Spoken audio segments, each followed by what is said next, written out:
Cinema here. Just came back from classes, so apologize. I'm going to take off my shoes.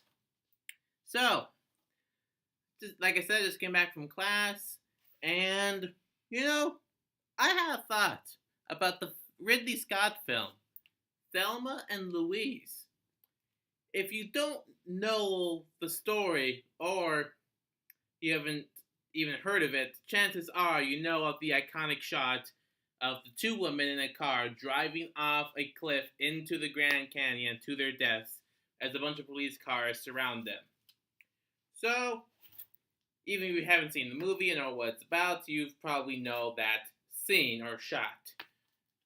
So, so what is actually the story? Well, two women, Thelma and Louise, go on the run after the two of them kill a guy who was about to rape Thelma at a bar they're stopping at on the way to a cabin.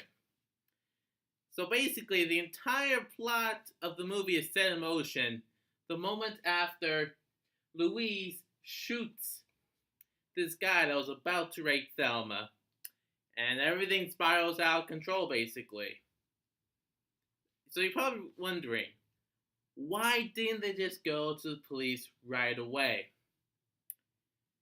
Well, part of it is because he didn't actually rape her, but he was very close. So there's really no physical evidence of that.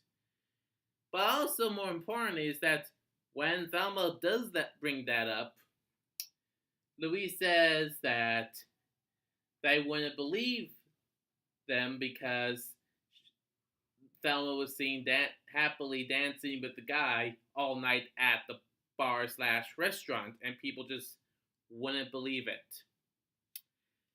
Now, on the surface, that may not seem too much, but we are now living in a post-Weinstein world. By post-Weinstein, you know exactly what I mean.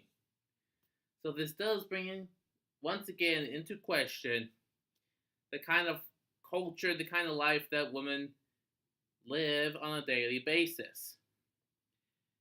And the fact that this was released in the 90s definitely says something. So, with having that in mind, how relevant is Thelma and Louise? Well, before Weinstein, it was considered fairly iconic. Well, I wouldn't say iconic, but it was still very popular. It was a Ridley Scott film, the guy behind Alien. And it was strong performances, some comedy, a big explosion, a good story, great writing, so it was a very well respected movie. But now, re examining that comment from the early part of the film and now living the aftermath of Weinstein, it makes things a little more important than it previously was. Now, I'm not saying that Thelma and Louise is now this big pro-feminist piece. I mean, it does star two very strong, well-written female characters, of course. But I don't really think that comment alone warrants this film to iconic status. At least not as iconic as some other iconic films like Alien, like another Ridley Scott film.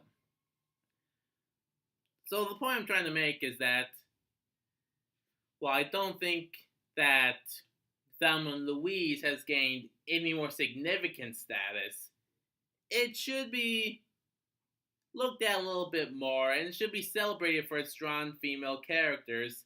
And as far as that comment from the beginning of the movie goes, it does put things a little bit into perspective, reminds people just exactly how real the kind of culture that women live in, especially when it comes to Hollywood and the United States, can truly be.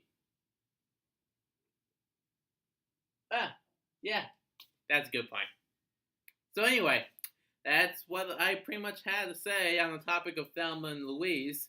So, like, comment, subscribe, share, and this is Dr. Cinema. See you next